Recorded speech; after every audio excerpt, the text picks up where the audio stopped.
What's going on, guys? Your boy Amazing. We're back with another video, and in today's video, guys, me going over what is the best gear set for the brand new Thonar coming to global this coming Tuesday. So let's hop into the video. Before we actually hop into the video, make sure to subscribe to your boy Amazing. We are on the road to 30,000 subscribers, man. At the time of recording this video, I'm at 25,080 subscribers on the YouTube channel. You guys have been showing an insane amount of support, man, when we recently hit the 25k. So with that out of the way, let's hop in and talk about the Thonar's best gear set. Alright guys, so as you guys know, I went on Yonta's account yesterday and I tested out the Thonar on his account, and the gear set that he used initially when I did the video was attack crit resistance, and I do believe that is the best set in my opinion, because for general Skoll and Hati content, a lot of the characters, when they take crits in that fight, take a lot of damage. Having crit resistance gear, I think, is the way to go. I actually did make UR gear for my Fest Gother when I was doing Skoll and Hati with him, and you know, it definitely was very beneficial. This was our gear, by the way. I just UR'd it to SR, which was actually just not necessary, but this one was the only SSR piece. So I had two pieces here. I had a R piece and then I had a SSR piece, and I UR geared both of them, right? And then now I'm building the attack set for my Thonar actually now. The mistake that I made was that I made an HP set for her, and this is a mistake because Thonar cannot hit hard enough unless she gets the attack buff. If she does not have the attack buff and you need a cancel stance off, you're not going to be able to proc the cancel stance. That's why having the attack and it boosting the ult damage as well is going to help in terms of the whole fight and in general. So if you guys don't know already, if I actually go to my Skoll and Hati team, and I'll show you guys the gear sets that I actually run on that team. If we go here, let me actually check out the team. This is the gear that I actually do run. So I actually have crit resistance on every single unit on my team except Trader Melee. So if we go in Freyr here, he has attack crit resistance. This is what I run every single time. On Elizabeth, you guys can see I have attack or HP crit resistance, right? That's what she got. And then for Trader Melee, I do have his attack crit set. For the new Thonar, which is going to be a thing, which I will replace the Gother with, will have the attack crit resistance. So I do think crit resistance is a lot safer in terms of the entire fight, because a lot of the passes are reliant, or not reliant, but are based on crits. So I'm going to pull up my graphic here and I'm going to show you guys. I did make an updated graphic a few days ago and we'll kind of talk about it. Alright, so as you guys can see, this is my graphic that I made here the other day. Let me zoom in here so you don't have to see the rest of the stuff. But yeah, so as you guys can see here, I did do an updated buff guide here, and I kind of talked about the reasoning why crit resistance gear can be good. You guys can see I mentioned here in the notes. So in the notes, this is all based on my experience fighting the wolves. The stat decrease buff on floor 3 says reset, but you might as well give the run a try. So right, that one, you might as well try it. The defense related stat decrease buff can be SSR if you run crit resistance gear. So these two, you know, passes right here can become SSR. And the reason why they can become SSR is because if you have crit resistance gear, you're not going to be getting crit. So the whole point of this passive right here gets diminished because they can't apply a crit on you, right? The only thing is, another thing to note though, is that this critical strike occurrence one does become a little bit worse, which is something to take into account. So this one will mean that any character that has the lowest percentage of HP will take guaranteed crits, and that's when the crit resistance gear doesn't help. But on that phase of the fight with Thonar, you're not really going to need, you know, you're not really going to need to worry about the critical strike occurrence, because you're just going to be nuking the left dog and then the right dog. But I think this passive, like, even though it is affected by this one, it's not too crazy. I think you'll be fine regardless. And the fact that it makes these two passes viable off the first turn means that you have less really worry about passes when going through the fight in general. And also, this passive right here with the new Thonar will make it so that this one is actually going to be an SSR passive as well. Deal additional 40% damage when the hero attacks an enemy with lower attack. The boss is never going to have you know, higher attack than you, because of Thonar's 40% attack related. So that's just something to take into account, man, if you guys didn't know. But that's just the buff guide there.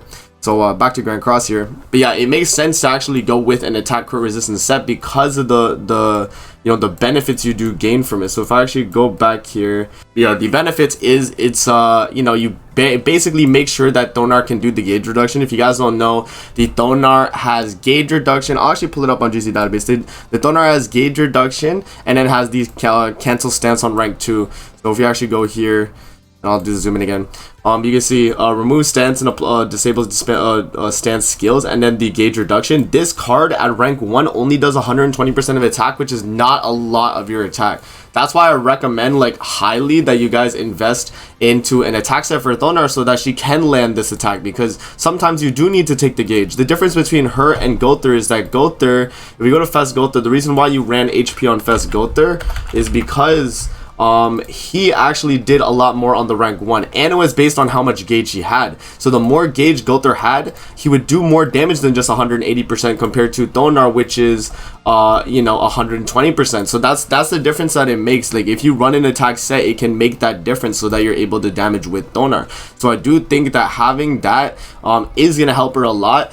And also the crit resistance itself will make it so you can bypass a lot of the passes in the fight, and also make it so that your whole team tanks a lot better. Because if you guys have tested out Skoll and Hati, trust me, getting crit in that fight means you take a lot of damage, and you do not want to be crit. That is why I made a full crit resistance set for my entire team whenever I'm running the fight. So you guys will see here, if you go to the rolls on the crit resistance as well, because you guys are probably like curious about the rolls, you want to go with crit resistance rolls as well. You want to make sure you never get crit no matter what, right? You want to make sure you never get crit. So having around 20% crit resistance on both pieces is about a good stop right there. You know what I mean? Elizabeth has my highest because I think she, in terms of her stats in general, are just the lowest.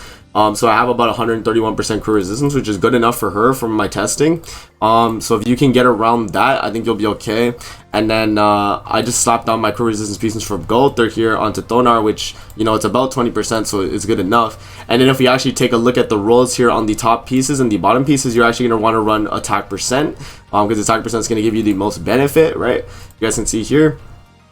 And then on the bottom rolls, you want to have HP percent so that your Thonar is a little bit more tanky, because you don't want to get any lifesteal, you don't want any, recovery rate or anything like that. You want to make sure that you have a lot more tanking, especially running an attack set. You're going to be taking a lot more damage than, let's say like Elizabeth on the team. And so because of that, you would definitely want to have a good amount of HP rolls for sure. Would I say you need to UR these middle pieces here? You definitely do not need to UR these guys. Just make the R gear. Like you can literally make R in the middle on both. Like if you guys know, shout out to Marilli, man. I told him that he could make R gear on both pieces, and he actually beat it with R gear. If you guys checked out his live stream, man, when he was doing Skoll and Hati before Thonar came out, right? All right, I ain't gonna lie. Hey, Marilli, it's time. Amazing. Yo, amazing.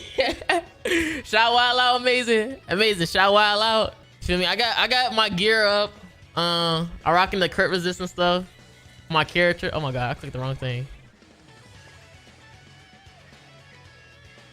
I got like crit resist stuff. Shout out amazing for showing me.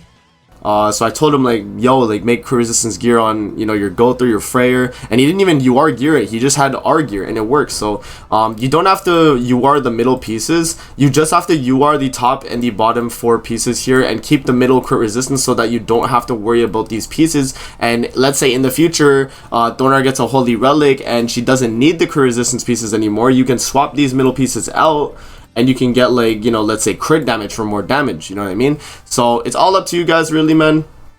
But that's the general, consensus here for like what I would go in terms of Thonar's gear set. When she does come to global, try and make that attack crit resistance gear, man. You don't have to UR the crit resistance pieces. Just make sure the attack pieces are UR so that, she's going to be able to do a really good amount of damage, and also make it so that she's able to land the gauge reduction when you need it. So yeah, man, that's basically it in terms of the gearing for Thonar, man. Let me know in the comment section below what you guys think. Do you think that the crit resistance gear is good? And do you guys think Thonar will be the carry for the Skoll and Hati, or if we're gonna get something else? So that's gonna be it for the video. I hope you guys enjoyed. Don't forget to like, comment, subscribe as always. If you guys want to see more videos like this, definitely let me know in the comment section below, and I'm gonna see you guys in the next video. Peace out and have a good rest of your day.